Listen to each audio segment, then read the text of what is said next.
Tyrese Haliburton has been playing out of his mind this season. In his most recent game, he had a 26-point triple-double in the in-season tournament to knock out the Boston Celtics, who many believe are the best team in the NBA. Over his last 6 games, he's averaging 33.2 points per game, 4 rebounds per game, and 12.3 assists per game on 54, 46.5, 81.1 splits, and a 72 shooting percentage. He's been playing like the best point guard in basketball, and it's hard to deny him at this point. In this video, I want to talk about the leap Haliburton has taken, why I believe he's the next generation's version of Steph Curry, and overall where I stand on him as a player right now.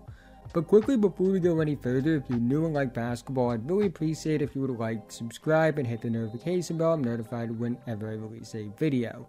I make videos about basketball all the time, and liking and subscribing are the 2 best ways can help me out in the YouTube algorithm, help support the channel, and help me reach my goal of 10,000 subscribers by the end of the season. Let's try and get 100 likes on this video so YouTube will recommend it to others. Anyways, let's talk about Tyrese Haliburton.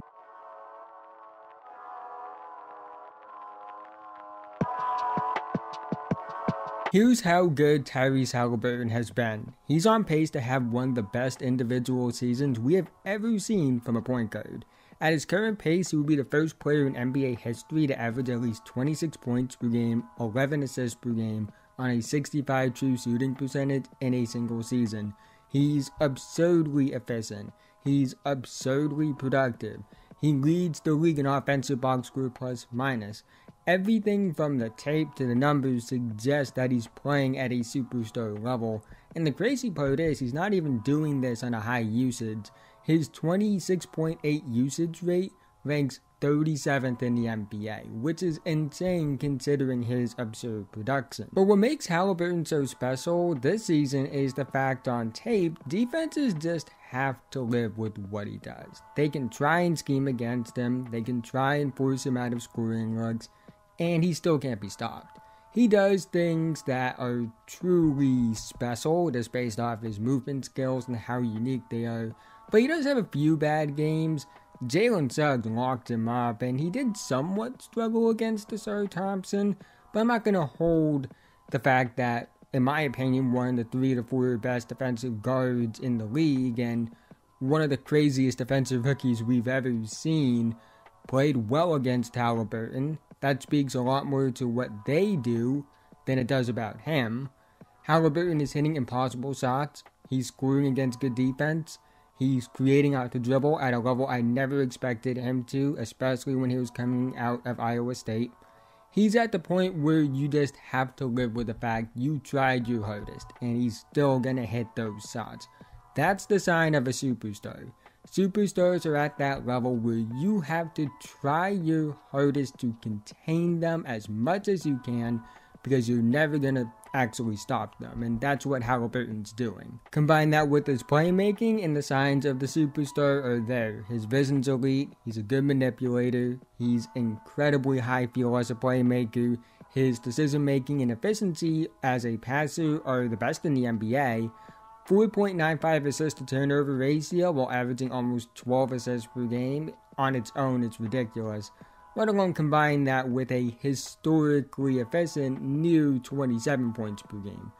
And it's video game-like numbers.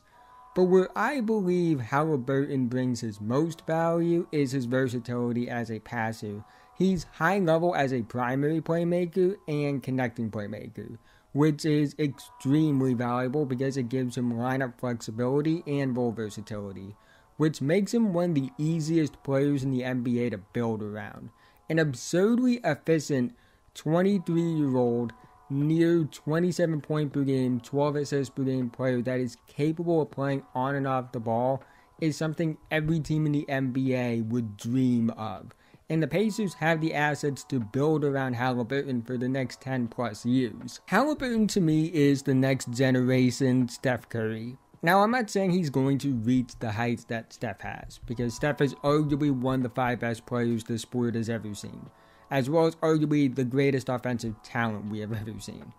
But it's more in the sense of the way Steph wasn't the tall scorer KD is, wasn't the physical monster LeBron is, wasn't the athlete Westbrook is, wasn't the freak of nature that Giannis is, or the strong bigs like Jokic and Embiid are, and is still either on their level or better than them. I feel like Haliburton is the next generation's version of that. He's not the physical athletic monster that Paolo Banchero is. He's not the freakish physical talent that Victor Wembanyama is. He's not the tall, versatile force that Chet Holmgren is. He's not the athlete that Anthony Edwards is. But in a few years, when all of them are in their prime, I do see a world where he's potentially better than them, or at the very least he's on the same level as those guys. But despite how great Haliburton has been over the past 2 years, he's not without his critics. He's not without skepticism among fans. And here's what I'll say. How the media, podcasters, YouTubers, fans, etc. cover and talk about a player dictates how a decent amount of people view that player. Whether this way of thinking is right or wrong is a different story, but the reality is that's how people who follow sports think. And honestly, I don't blame them to a certain extent. I see where they're coming from, but I also don't agree with it because I don't think it's the right way of thinking. I don't think that your view on a player should be dictated so heavily on what other people think about that player, just because they have a podcast or a YouTube channel. I see the side of it where you can look at people who praise Haliburton in the media, and you might view it as hypocritical. I believe he's playing at a superstar level. He's on pace to put up a stat line that we have never seen in the NBA. But I also see the side of it where bringing up that he's never even made the play-in, let alone the playoffs, and maybe we need to pump the brakes a bit. Now, I don't agree with that. That narrative likely will change because the Pacers team is at least making the play-in. I wouldn't be shocked if they are a top 6 seed. Plus, I just made a video about Shai Gilgeous-Alexander, calling him a superstar, and he hasn't made it past the play-in as the main option yet. So it would be hypocritical of me to dismiss the idea that Haliburton is a superstar. But I also see the side of it where those same people who praise Haliburton don't give that same type of praise and are actually very critical of players who are probably in the same tier, or maybe even a little bit better. Whenever Haliburton does something incredible, people immediately bring up how he's better than other guards around the same age, even if he's not as proven as them, despite seemingly getting more praise than those other guards, like Trae Young or Ja Morant.